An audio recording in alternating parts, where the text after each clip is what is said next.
The chainsaw roared to life in my hands, its deafening growl slicing through the early morning quiet. Sparks flew as the first heavy power line snapped free, whipping through the air like an angry snake. I barely reacted. The HOA board members stood frozen at the edge of my property, their smug expressions quickly turning to horror. I could hear their shouts, but I didn't stop. They had trespassed on my land, set up illegal power lines without my permission, and now they were about to get a lesson they wouldn't forget. It all started 3 days ago when my best friend, Dave, called me way earlier than I would have liked. I was on my porch, sipping coffee, enjoying the peaceful quiet of my 5-acre property, far removed from the suburban mess down the road. I had moved here for the space, for the freedom, to escape the petty rules and nosy neighbors. But apparently, the HOA had different ideas. "Hey man," Dave said, his voice a mix of confusion and amusement. "Did you know there's a power pole in your backyard?" I nearly choked on my coffee. "What? You should come check it out." 5 minutes later, I was at the back of my property, staring at a huge metal pole with power lines stretching across my land like a spider web. I hadn't signed off on this. I hadn't even been notified. Yet, there was wires buzzing, poles drilled into my land, with a bright orange flag that read Community Energy Line HOA installation. I took a deep breath, trying to keep my blood pressure in check. The HOA and I were not exactly on good terms. Technically, my land was outside their jurisdiction. I lived just beyond their neighborhood's borders. But over the years, they tried to drag me into their nonsense. Fines for tall grass, letters about my unsightly tool shed, even a complaint about my dog looking too aggressive. And now this. As I stood there fuming, a golf cart made its way up the dirt road toward me. The driver was a thin guy in a polo shirt and khakis, wearing that cocky smile that made you want to punch something. "Good morning, neighbor," he called out, stepping out of the cart with way too much energy. "Lovely day, isn't it?" I crossed my arms. "Who are you?" "Oh, my apologies," he said, as if he were greeting a guest at a country club.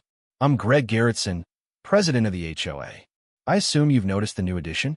Beautiful work, right?" I just stared at him. "You put power lines on my land without asking." Greg waved his hand dismissively. "Well, technically, it's for the community. These lines are improving the power grid for everyone. I'm sure you get it." "Oh, I totally get it," I said. "You took my land." His grin wavered. Now, let's not overreact. It's just a small patch, and you've got plenty of property." "We thought you thought wrong," I said, feeling like he was treating me like some clueless kid throwing a fit. "Listen, these things happen. It's not that big of a deal. I mean, are you really going to make a fuss over a few wires?"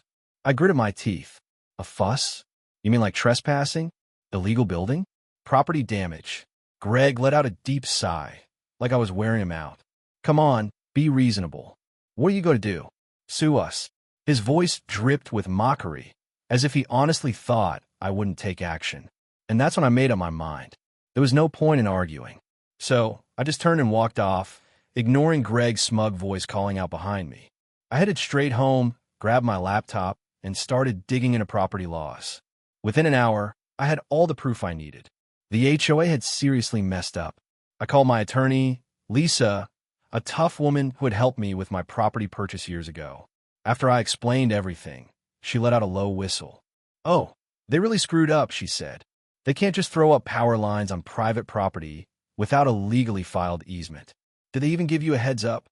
"No." "Then they're in big trouble," she said. "You could sue for damages, demand they take it down, or I cut her off," an idea popping into my head. "Can I just take them down myself?" There was a pause. "Technically, yes. If they're trespassing on your property without any legal permission, you have every right to remove the structures." That's all I needed to hear. The next morning, I rented a crew and some heavy-duty equipment. Dave showed up with a bag of donuts in one hand, coffee in the other, watching as I started the chainsaw. "You're actually doing this?" he asked, half laughing, half in disbelief. "They didn't ask for permission when they put it up," I said, stretching my shoulders. "So I'm not asking permission to take it down." He grinned. "Man, I love this country." The first cut was incredibly satisfying. The thick cable snapped, recoiling with a sharp crack. I kept cutting, one after the other, while the crew tore down the metal poles. By the time we were halfway through, HOA members showed up, panicked, with Greg leading the charge. "What the hell are you doing?" he screamed. I wiped the sweat off my brow. "Fixing your mistake." "You can't do this," he yelled. "You're cutting off power to the whole neighborhood." I grinned. "Not my problem." Greg's face turned bright red. "You're going to be fined. You're going to be sued." I pulled out my phone and showed him the legal papers Lisa had sent. "Nope, you're trespassing. And by the way, you're looking at a potential lawsuit from me." It hit him slowly, like someone watching their house burn down and only now realizing what fire is. The HOI had no legal ground. They thought I'd just cave in, but they hadn't done their homework. Greg sputtered, unable to respond. I turned back to the last power line, raised the chainsaw, and with one final roar of the engine, cut it loose. The neighborhood went dark. Silence, except for Dave's poorly muffled laughter. And that was just the beginning. Greg's face was a strange blend of anger and panic, his mouth opening and closing like a fish gasping for air. The power lines were gone. The HOI's grand plan to take over my land had literally fallen apart in front of them. But the best part? I wasn't done yet. The silence that followed the final cut was shattered by a sharp, screeching voice from the crowd of HOI members who had gathered to watch what they thought would be the end of my criminal act. An older woman, probably someone who had spent her life sticking her nose in others' business, pointed a trembling finger at me. "You can't do that. You just cut off power to the whole neighborhood," she screeched, her voice breaking with disbelief.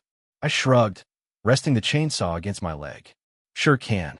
You see, this is my land. And those power lines? They were trespassing." Greg finally found his voice, but it was more of a strangled croak than anything else. You don't know what you've done. This is illegal. We'll have you arrested. You'll pay for this." I tilted my head, letting his words sink in before casually pulling out my phone. "Really? Because my lawyer says otherwise." I scrolled through the messages Lisa had sent me. Property laws, HOI overreach cases, and, most importantly, proof that the HOI had no easement rights over my land. I held up the screen. "Want me to read the law to you? Or are you good?" Greg's expression twisted as he scrambled for a response. I could almost hear his mind working, desperately searching for some loophole, some way to regain control. But there was none. He had bet on my ignorance and loss. The crowd began murmuring, the truth of the situation sinking in. The HOI had always acted like they were untouchable, treating homeowners like tenants under their thumb.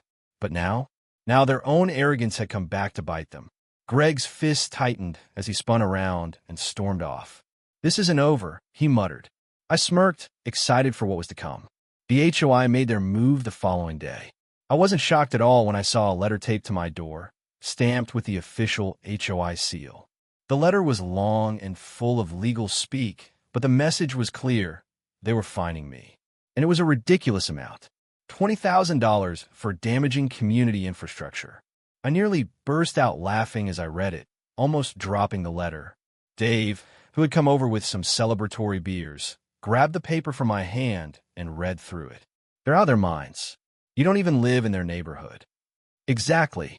I took a sip of my beer, shaking my head. "And they have no real authority over me." Dave grinned. "So what's the plan?"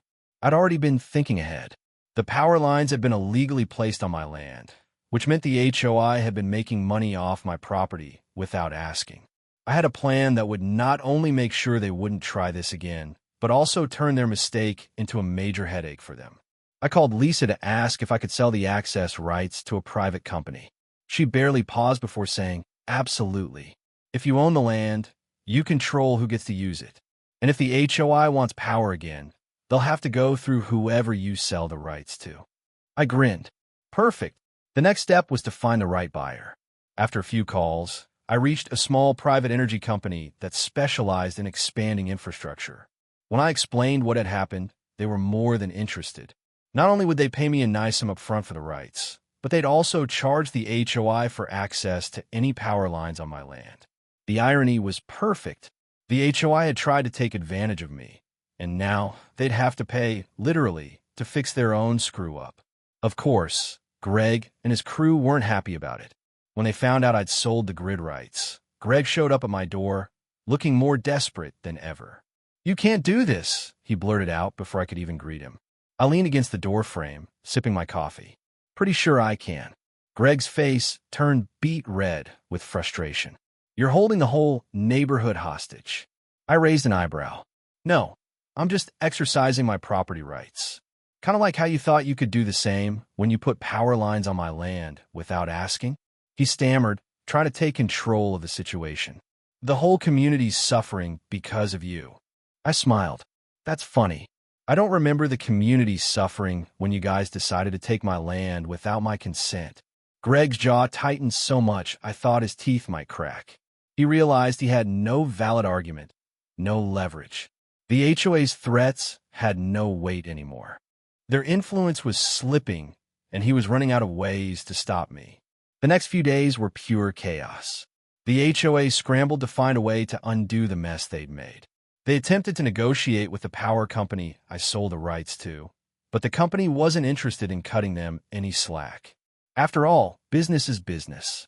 Next, the HOA tried to involve the city, claiming I'd illegally messed with public infrastructure. That plan crumbled the moment my lawyer presented the original property deeds, showing beyond doubt that the land was mine and had never been intended for public use. Greg was running out of options, and I could tell. The last time I saw him, he looked completely drained, like someone who had bet everything on a losing hand and was only just realizing it. But he still had one last pathetic trick up his sleeve. One night, I caught two HOA board members sneaking onto my property, trying to reconnect the power lines without my permission. I flipped on the floodlights and stepped out onto my porch, casually holding my shotgun. "Evening, gentlemen," I called out. The two men froze, their faces pale under the blinding lights. "Care to explain why you're trespassing on my property in the middle of the night?" I asked, my tone friendly, but with enough of a warning to make them sweat. One of them stuttered. We were just leaving," I suggested. "Because that's exactly what you're about to do." They took off so fast, they almost tripped over each other. The next morning, I sent the security footage to Lisa, who forwarded it straight to the city inspector. The HOA got hit with a massive fine for trying to tamper with the infrastructure, and just like that, their last desperate move backfired spectacularly. At this point, I wasn't just winning. I was making sure the HOA would never try anything like this again. Greg's downfall was a slow, painful spectacle, and I relished every moment of it. The HOA had pushed their luck, thinking they could bully me into submission, but now they were learning a tough lesson. They had no power over me, literally or figuratively. Without the stolen power lines, the entire neighborhood was suffering. I could only imagine the angry HOA meetings, the chaos in the neighborhood, frustrated homeowners demanding answers, and Greg scrambling to keep things together as his once perfect little world fell apart. It didn't take long for the cracks to show. The power company I'd sold the grid rights to didn't waste time sending the HOA a hefty bill for access. Their rates were way higher than what the HOA had been paying before, and instead of getting free use of my land, they now had to either pay up or stay in the dark. The residents, many of whom had no idea about the HOA's shady dealings, were furious. The promise of a better power grid turned into rolling blackouts and surprise fees. They began asking questions Greg couldn't answer. I didn't even need to lift a finger. The HOA was falling apart on its own. Word spread through the community fast. People started digging into the HOA's finances, questioning where their dues had actually been going. Some curious homeowners even requested financial statements, which, to absolutely no one's surprise, were full of discrepancies. Turns out Greg and his inner circle had been pocketing funds for years, using HOA money for things like golf outings, fancy office furniture, and even a business retreat at a five-star resort. Once that info leaked, it was over. Dave was the first to tell me. He showed up at my house one afternoon, grinning from ear to ear, waving his phone. "You're gonna love this," he said, handing it to me. I scrolled through the messages and updates from the local community forum. People were freaking out. The residents were demanding an emergency vote to remove Greg and the rest of the HOA board. Some were even talking about getting rid of the HOA altogether. Greg tried to hold an emergency meeting to calm everyone down, but totally backfired. As soon as he started talking, people hit him with accusations, asking why they were now paying 3 times as much for power and where their dues had been going all these years. Greg tried to deny it at first. When that didn't work, he tried to blame it all on me. This all started because of one selfish landowner. He whined, but no one bought it. The truth was out. His petty reign was done. The final blow came when a group of homeowners filed an official complaint with the city, citing financial mismanagement and unauthorized infrastructure projects. The city had no choice but to step in and audit the HOA, and what they uncovered wasn't pretty. Greg and his pals have been breaking rules for years, approving projects without the right permits, pocketing money, and bending the rules to benefit themselves while draining the homeowners dry. I kept my distance from the mess, just watching it all go down. From my porch, with a cold beer in hand, I couldn't help but appreciate the pure irony of it all. The HOA had tried to rip me off, intimidate me, and in the end, they ended up destroying themselves. A week later, I got a call from Lisa. "You'll be happy to know the HOA board just officially disbanded," she said, clearly enjoying the moment. I laughed. That didn't take long. "Turns out," she continued, "when people find out their money's been used for private vacations, they don't take it too well." Greg stepped down, the rest of the board followed, and the entire neighborhood voted to dissolve the HOA for good. They're starting up a new community association, and get this, your name came up at the meeting. That took me by surprise. "Why?" I asked. "Apparently, some folks think you should be on the new board." I almost choked on my drink. "Yeah, that's not happening." Lisa laughed. "I figured as much. But still, it's funny how fast people's opinions change. You went from being the troublemaker to the local hero in no time." I had no interest in running a homeowners association, even one that wasn't corrupt. I valued my independence. I liked knowing that no one could dictate what I did with my own land. But it felt good to know that not only had I won, but I'd left the community in a better place. Without the HOA hovering over everyone, people could actually live their lives without being nickel and dimed for trivial stuff. The best part? The private energy deal I had signed meant the power company would keep paying me for grid access for years. I was making passive income off the very land the HOA had tried to take from me. Every time I saw that payment hit my bank account, I couldn't help but smile a little more. One evening, Dave and a few other friends came over for a barbecue to celebrate. We fired up the grill in my backyard, enjoying the open space, and for the first time in years, the absence of a single HOA member to complain about the smoke or the unregistered gathering. Dave clinked his beer against mine and grinned. "You know, man, this is like one of those stories you read online. Guy gets revenge on HOA and wins. Except you actually lived it." I laughed. "Yeah, and the best part? I didn't even have to break a single law to do it." One of my other friends chuckled. "Bet Greg's still seething somewhere." "Oh, he is," I said. "I saw him at the gas station the other day. He wouldn't even look at me." I got a good laugh from the group. Greg had gone from acting like royalty to just another disgraced ex-HOA president. With all the audits and complaints piling up, he was probably too busy trying to stay out of legal trouble to even think about causing me any more headaches. As the sun dipped below the horizon, bathing my property in a warm, golden light, I couldn't help but feel an immense sense of satisfaction. I had held my ground, pushed back against a power-hungry HOA, and came out on top. And now, I had something even more valuable: peace. Dave gave me a nudge. "So, does this mean we get free electricity now?" I grinned. "I could, but nah. I like making a profit." He let out an exaggerated groan. "Man, you're cold." "Lesson learned," I said, leaning back in my chair. Never mess with a man and his land.